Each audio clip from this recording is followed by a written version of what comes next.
بخاری شریف کا آخری حدیث کا درس دیا. اس کے علاوہ سورہ ناس کی تلاوت فرمائی اور اس کی تفسیر مختصر تفسیر بیان کی. شیخ کا خطاب کچھ لمبا ہو گیا, وقت ہمارے پاس کم ہی ہے, اس لیے میں بلا تاخیر آپ کو ملت و جماعت, نازش جماعت, فکر و فن میں ممتاز, اعلیٰ درجے کے ادیب, اپنوں کی بستیوں سے لے کر, جملے پر غور کرنا, اپنوں کی بستیوں سے لے کر غیروں کی دنیا تک جن کی مقبولیت کا شہرہ ہے, اپنوں کی دنیا سے لے کر غیروں کی شہروں تک, غیروں کی دنیا تک جن کی مقبولیت کا شہرہ ہے, میں اس عظیم شخصیت کو اس شعر کے ساتھ آواز دوں گا. نام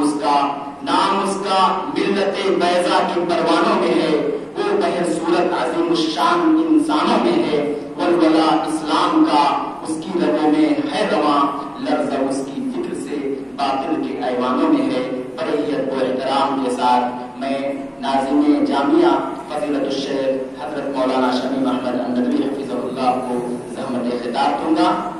آپ تمام سے گزارش ہے کہ پروگرام کو آپ اس کو یاد رکھیں کہ ابھی ہمارے ناظم صاحب کے خطاب کے بعد صدارت کے خطاب ہے, اس کے فوراً بعد فارغ ہونے والے طلباء کے سروں پر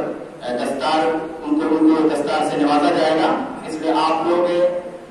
پورے ادب و احترام کے ساتھ تشریف رکھیں اور میرے خیال سے بہت زیادہ موبائل سے اور فوٹو لینے کی زحمت بھی گوارا نہ کریں, بلکہ اطمینان اور سکون کے ساتھ سنیں.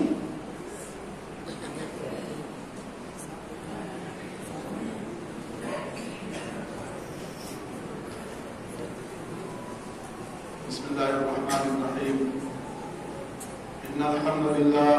نحمده ونستعينه ونستغفره ونعوذ بالله من شرور أنفسنا ومن سيئات أعمالنا. من يهده الله فلا مضل له ومن يضلل فلا هادي له. وأشهد أن لا إله إلا الله وحده لا شريك له وأشهد أن محمدا عبده ورسوله. أما بعد فإن خير الحديث كتاب الله وخير الهدي هدي محمد صلى الله عليه وسلم وشر الأمور محدثاتها وكل محدثة بدعة وكل بدعة ضلالة وكل ضلالة في النار. أما بعد,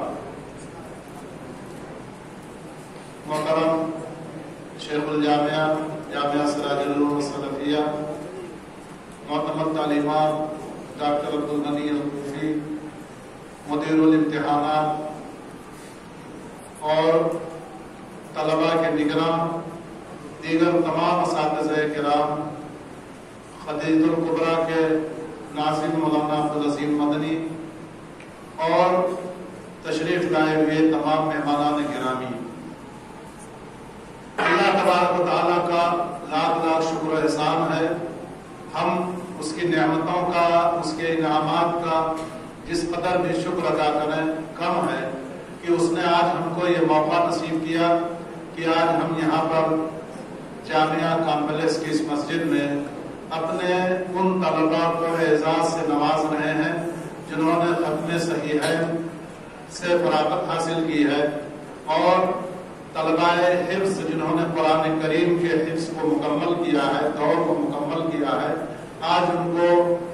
دستار سے نوازا جا رہا ہے.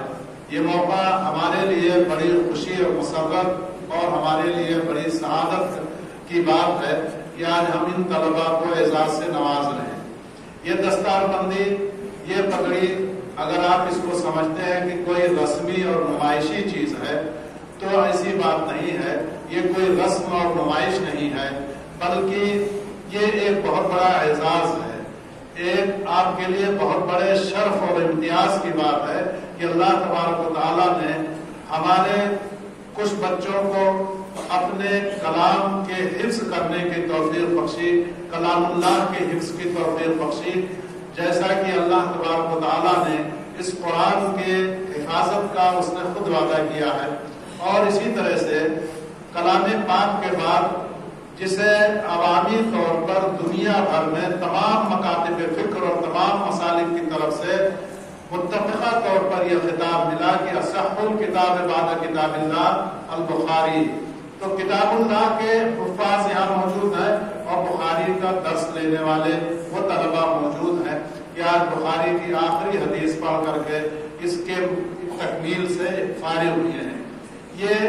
کوئی رسمی اور نمائشی چیز نہیں ہے یہ پگڑی جو ابھی آپ کے سروں پر سجائی جائے گی، بلکہ یہ بہت بڑا اعزاز ہے جس سے آپ کو نوازا جا رہا ہے. اگر آپ اس کی اہمیت کو محسوس کریں، اس کو سمجھیں، اس کی ذمہ داریوں کا احساس کریں تو یہ بہت بڑی چیز ہے. یہ بہت بڑی ذمہ داری کا بوجھ، یہ پگڑی تو بہت ہلکی ہے، بہت بڑی ذمہ داری کا بوجھ آپ کے سر پر رکھا جا رہا ہے، چاہے وہ قرآن کریم کے حفاظ ہوں، چاہے صحیحین کا درس لینے والے ہمارے وہ طلبہ ہوں جو دستار فضیلت جن کے سروں پر سجائی جا رہی ہے. یہ جو طلبہ اللہ کا کلام حفظ کر کر کے فارغ ہوئے ہیں، یہ جو دستار ان کے سروں پر سجائی جا رہی ہے تو معمولی کپڑے کی دستار ہے. اس کی کوئی اہمیت دنیاوی کوئی قدر و قیمت نہیں ہے. اس کپڑے کی معمولی کپڑے کی دستار ہے، لیکن یہ جو قرآن پاک انہوں نے اپنے سینوں میں حفظ کیا ہے، اللہ کے کلام کو محفوظ کیا ہے، یہ بہت بڑا اعزاز ہے جس کو دنیا کی کائنات کی کسی دولت سے جس کا موازنہ نہیں کیا جا سکتا. اللہ نے منتخب کیا، اللہ نے ان سینوں کو اپنے کلام کی حفاظت کے لیے منتخب کیا ہے. یہ معمولی سی پگڑی ہے. جب اللہ کا دربار سجا ہوگا، قیامت قائم ہوگی، حفاظ کرام کا اللہ تبارک و تعالیٰ کتنا بڑا اعزاز کرے گا کہ ایک ایک حافظ کے سر پر ایسی پگڑی سجائی جائے گی، اس کے سر پر ایسی پگڑی باندھی جائے گی جو دستار الکرامہ، جو امامت الکرامہ کے نام سے ہے، کرامت کی پگڑی اس کے سر پر سجائی جائے گی اور وہ جنت سے آئی ہوئی جنت کی پگڑی ہوگی. پھر جنت کا لباس اس کو پہنایا جائے گا، حلت الکرامہ کے نام سے اس کو جنت کا لباس پہنایا جائے گا. پھر اس کے بعد اس سے کہا جائے گا کہ ایک ایک سیڑھی جنت کی چڑھ کے ایک ایک سیڑھی چڑھتا جا اور اللہ کے کلام کو پڑھتا جا. جہاں پر اللہ کا کلام پڑھ کر کے ختم ہوگا وہاں جا کر کے تیرے جنت کی معراج ختم ہوگی. جنت کی آخری سیڑھی تک تو جا سکتا ہے اللہ کا کلام پڑھتے ہوئے، تو اس کے بعد اس جنت میں اس اونچے مقام پر ان حفاظ کو داخلہ ملے گا. دنیا میں